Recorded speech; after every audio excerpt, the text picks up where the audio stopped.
Hello guys, welcome back to our channel और आ चुके हैं एक और नए वीडियो के साथ। तो आज के वीडियो में हम बात करेंगे कि कर्ण, अर्जुन और एकलव्य में से कौन था सबसे बड़ा योद्धा और कौन था सबसे बड़ा धनुर्धर। जी हाँ दोस्तों, तो चलिए जानते हैं आज की अपनी वीडियो में कि कौन था इनमें से सबसे बड़ा योद्धा तीनों में से।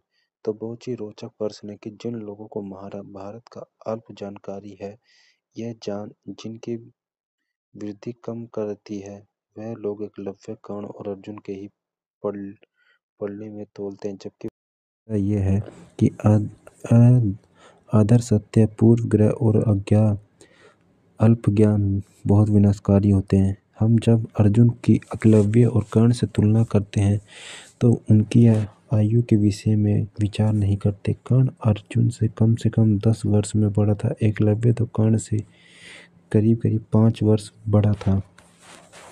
एकलव्य तीन दिन जंगलों के रहने वाला नहीं था, बल्कि वह हस्तिनापुर के सूत्र सम्राट जरासंध की एक सेनापति निषाद राज का पुत्र था और ये एक योद्धा राजकुमार था। उसके पास स्वयं की एक सेना थी वह एवं राज्य था।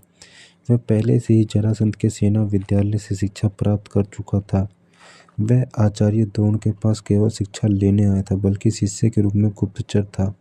वह तो सौभाग्य से आचार्य द्रोण ने के समक्ष प्रस्तुत हुआ और उन्होंने उसे केवल छोटा सा दंड देकर छोड़ दिया। अगर एकलव्य भीष्म अथवा धृतराष्ट्र के द्वारा पकड़ा गया था तो उसे अवश्य ही नियम अनुसार मृत्यु दंड ही मिलता। कर्ण को कुंती ने दिया त्याग, गलत हुआ, लेकिन कर्ण को निसंतान सूत अधिरथ ने अपनाया, जो कि बहुत धनी और प्रतिष्ठित व्यक्ति थे। राजा धृतराष्ट्र के अच्छे मित्र थे। सूत कोई निम्न जाति नहीं थी, यह ब्राह्मण क्षत्रियों के समागम से उत्पन्न एक वर्ग था। कर्ण बालकाय से ही दुर्योधन का मित्र था। देवी कुंती के पांडवों के साथ हस्तिनापुर में बाद में आई। कर्ण क्योंकि दुर्योधन में आयु में काफी बड़ा था, इसलिए उसने अपने बल और प्रतिभा से दुर्योधन को बहुत प्रभावित कर रखा था।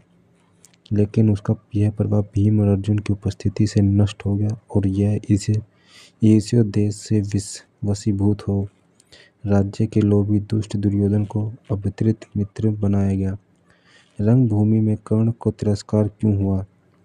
आप बिना निमंत्रण के दूसरों के निजी उत्सव में पहुंचते हैं एवं स्वयं के श्रेष्ठ होने का घमंड प्रदर्शित करते हैं तो अपमान होगा ही। द्रोण के गुरुकुल में हस्तिनापुर के कई मित्र राज्यों के राजकुमार भी शिष्य रहे थे, परंतु वे भी रंगभूमि में आमंत्रित नहीं थे। रंगभूमि का उत्सव हस्तिनापुर के निजी उत्सव था, जिसमें केवल गुरु राजकुमार ही अपनी विद्या का प्रदर्शन करने को निमंत्रित थे।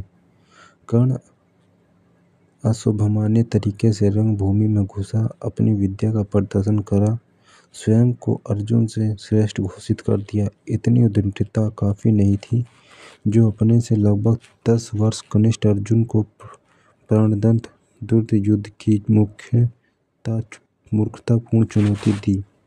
आप अपनी बुद्धि से विश्लेषण कीजिए। मान लीजिए आपके घर में बच्चे घर के आंगन में आपसे कुश्ती खेल रहे हैं।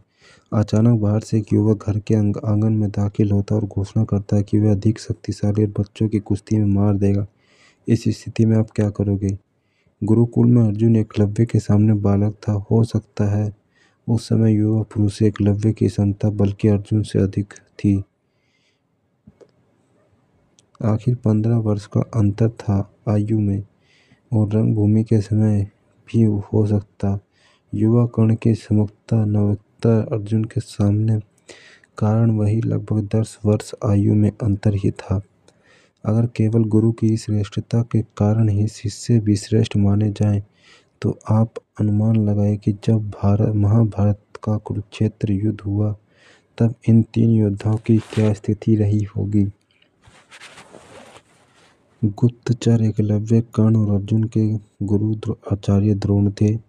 भगवान परशुराम आचार्य द्रोण और कथित महाबली छलिया कर्ण के गुरु थे। द्विदेव महादानव भगवान शंकर, भगवान परशुराम और सव्यसाची धनंजय गुड़ाकेश विभूषित अर्जुन से के गुरु थे। इसके अलावा अर्जुन ने देवलोक के सभी देवों बहुत ही ऋषि मुनि जैसे द्रोण, गुरु अग्निवेश, भगवान श्री कृष्ण और गंधर्वों से भी शिक्षा प्राप्त की थी। अब आप ही बताइए, निर्णय कीजिए कि कौन था सर्वश्रेष्ठ। मेरी अल्प बुद्धि के अनुसार अर्जुन, फिर है कर्ण, फिर एकलव्य। पुनश्च महाभारत कथा में भगवान परशुराम और महादेव शंकर स्वयं अर्जुन को सर्वश्रेष्ठ घोषित कर चुके हैं, इसलिए संदेह करने की कोई संभावना नहीं बचती है। तो ये थी गाइस आज की हमारी वीडियो, जिसमें हमने जाना कि कौन था इन दोनों में से सबसे सर्वश्रेष्ठ। तो उम्मीद करता हूँ गाइस ये वीडियो आपको अच्छी लगेगी। वीडियो अच्छी लगी तो वीडियो को जरूर लाइक करें, चैनल पर तो चैनल को सब्सक्राइब करें। तो मिलते हैं गाइस नेक्स्ट वीडियो में।